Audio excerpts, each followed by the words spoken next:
प्राय 500 ऊर्ध्व मंदिर में चतुर्धामूर्ति पूजा पाउथिबा बेले मात्र 2टी स्थान को क्षेत्र कहुए। प्रथमटी पुरी श्रीक्षेत्र, द्वितीयटी केन्द्रापड़ा तुलसी क्षेत्र। से क्षेत्र प्रतिष्ठा पर महाप्रभु प्राणप्रिया तुलसी को कहले, प्रिय कलिजुगे मु सदासर्वदा यही क्षेत्र रही।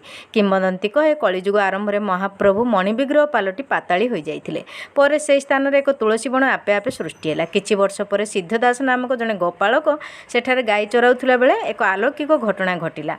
गोटे गाई एक निर्दिष्ट स्थान में चरिला बेले ता चिररु आपे आपे क्षीर झरुची, हेले गाईटी से स्थान छाड़ी चलीगला पर आउ हेउनाई। कारण जानिबा पर सिद्धदास से स्थान को खोलिले। खणती बाजी एक शिलार माड़ होला एवं सेतिरु रक्त बाहरला।